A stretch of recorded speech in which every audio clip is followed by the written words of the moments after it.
Come in. Hi, Jenna. My name's Kara. I'm your nurse. I'm Carmen. I'm also your nurse. So what brings you in today? My stomach really hurts and I'm feeling really tired lately. Yeah? And what do you think that's from? I don't really know. I just don't feel well. Maybe the flu.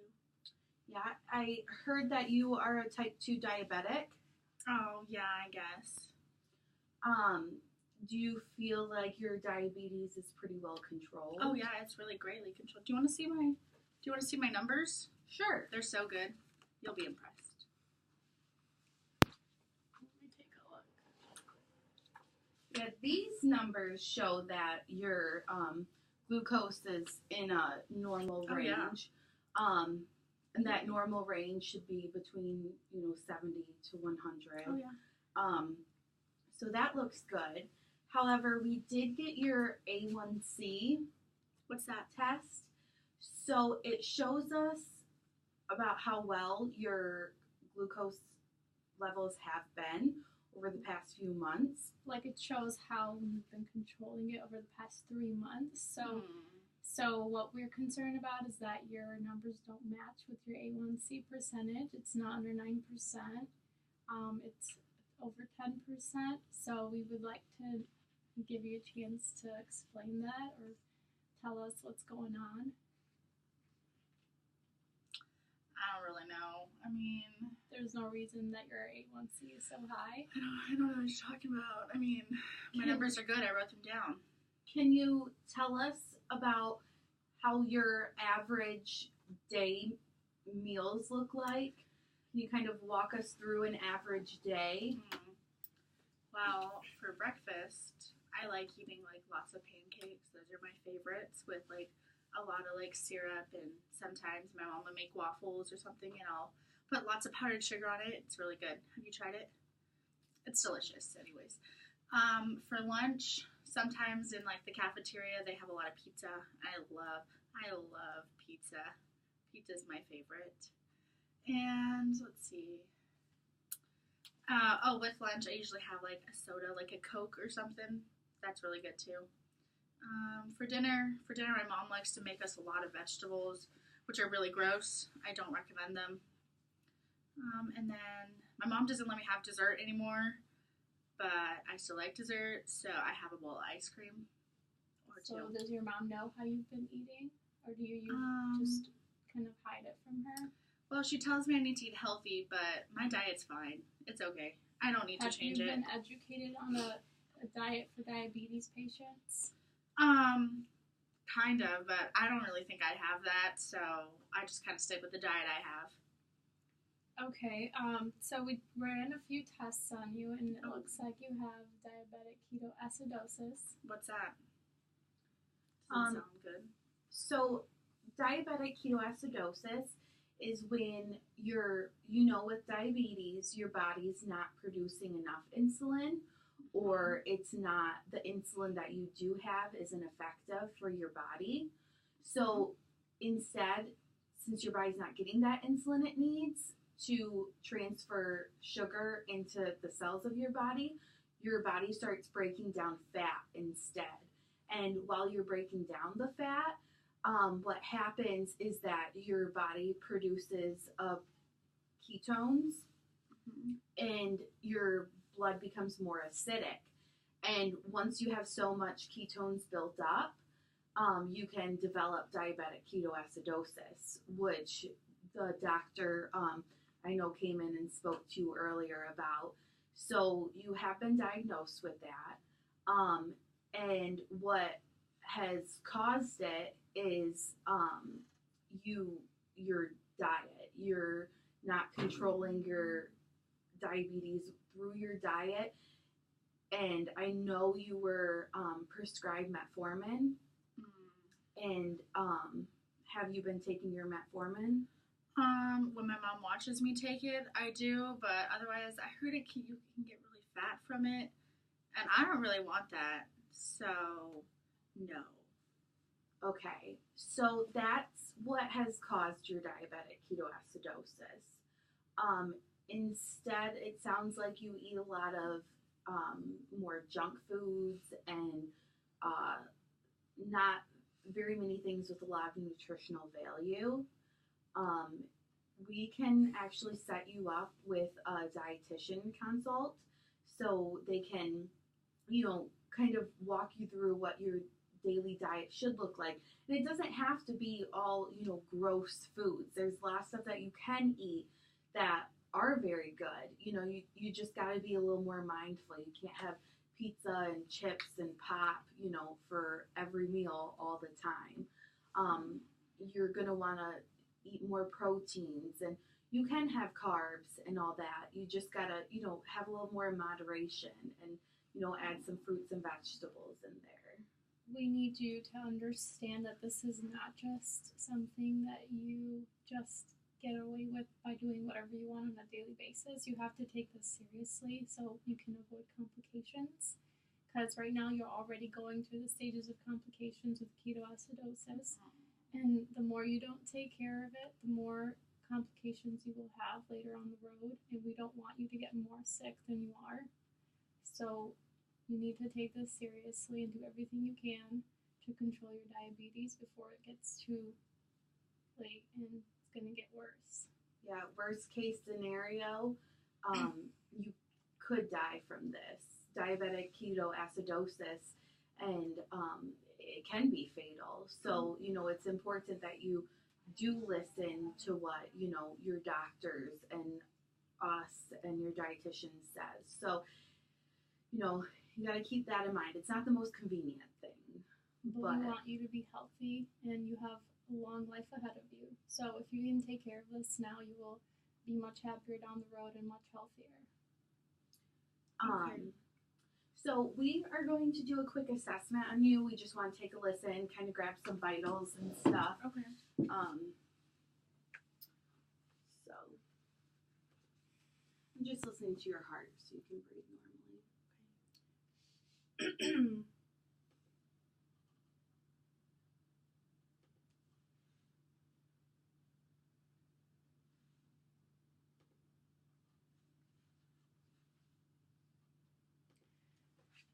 So We'll take a few deep breaths. I'm going to duck you while you do that, okay? Another.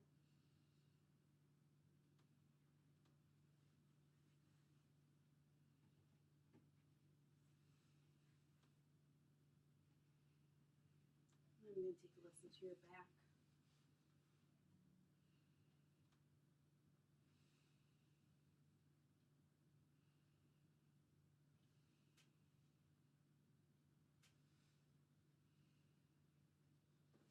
Are you in any pain right now? My stomach really hurts. Can you rate the pain from 0 to 10? Probably like an 8. 8. So it must hurt really bad. Oh yeah, it hurts a lot. Okay.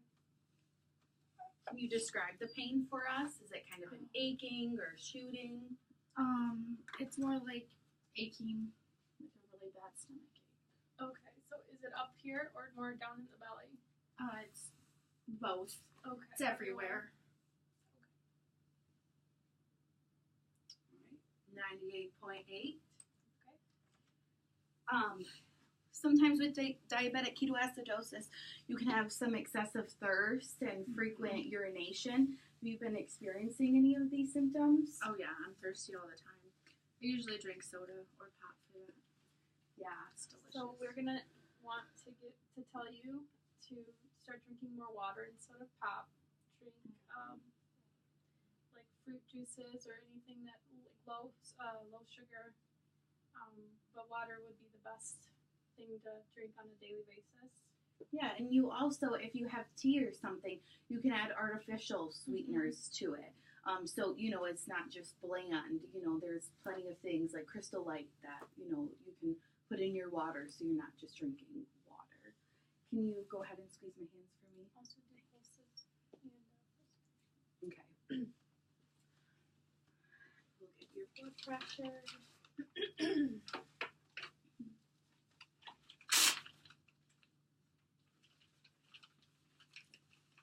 Thank you.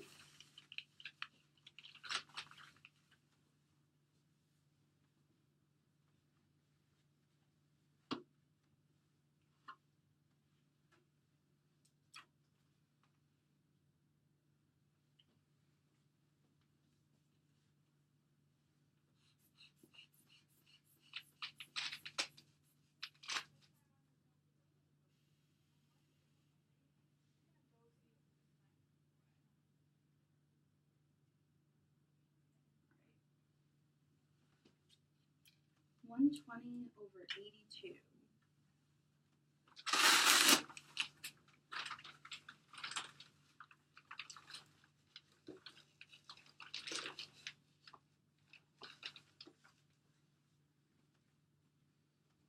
Do you know how to track your blood sugar? Have you since you? Yeah. Can you walk me through the steps? Well, we can actually have you check it right now.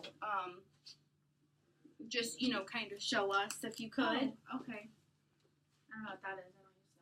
I don't use that. This is an alcohol wipe, so you can wipe the finger before you prick it, so you don't get any bacterial. I don't use that. So okay, we'll just start kind of using wash it. my hands.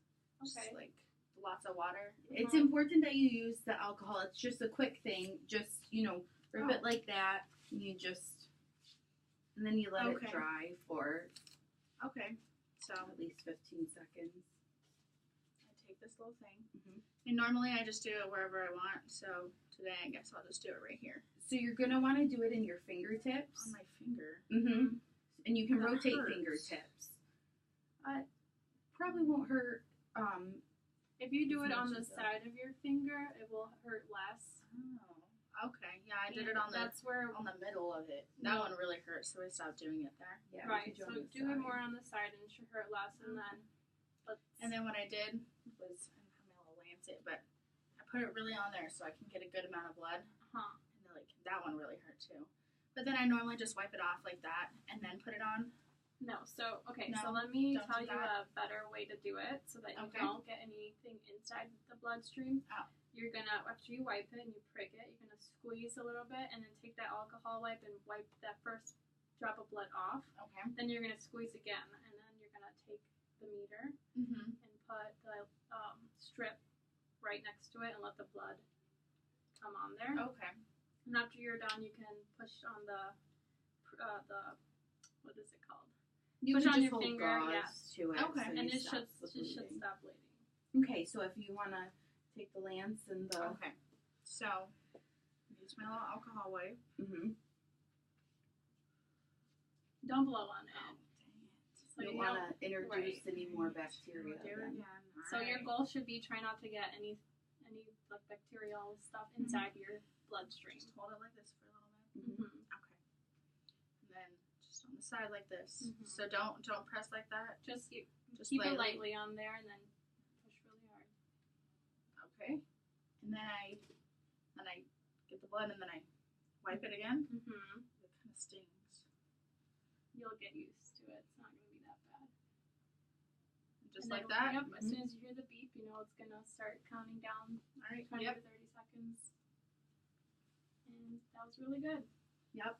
So your blood sugar was about 170. So that is high. You're going to want it to be about 70 to 100 if since you haven't eaten anything.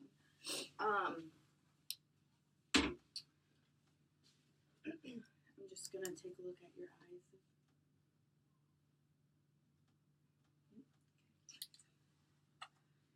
And then got your temperature. I'm just going to check your pulses real quick.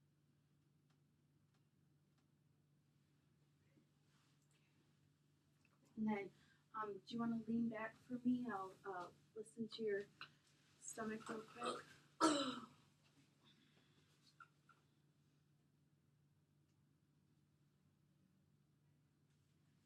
And while you do that, I'll look at her legs. There's boots on. It's okay. Just want to make sure it's not swollen. Sounds good. Sorry, my hands are cold. It's okay. Okay. I'm just going to take your pulse real quick. Okay.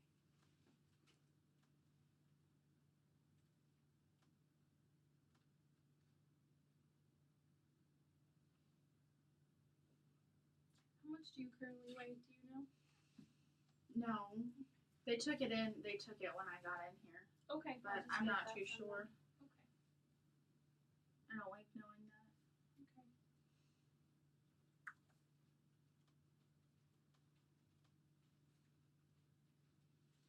Okay, it was 93. And respirations were 18. Sound good. So, are you familiar? Did the doctor talk to you about what the treatment was for diabetic ketoacidosis? A little bit, but I didn't understand what he was saying. He used a lot of big words. Okay, so since ketoacidosis is a pretty significant illness, you will be asked to go to the hospital. You'll be needed to be given fluids and insulin therapy in order to get better. And then from then on, I'm not sure what they'll do for you. Sometimes they will have you be put on insulin after, because your diabetes isn't controlled. Is that when I have to give shots every day? Yes. And it's mainly because if you haven't been taking the metformin, so it got to the point where you might need to do the shots every day before meals or whatever the one you take, whatever it requires. So Do you have more than one shot a day? Possibly. Mm-hmm. So you have to remember that the more you don't control it, the worse it'll get. So we really, really strongly advise you to start taking care of yourself and start controlling your diabetes. And I know we haven't touched on exercise at all. Are you pretty active? I mean, I walk up and down the halls. Okay. Well, I know it's going to be spring soon, and, maybe even just taking a nice walk outside. I don't know if you have a dog or something, or I hear that you have a little nephew. Maybe just taking him for a walk, running around at the park with him. Just becoming a little more active. It would make a huge difference, and you'll get to see it.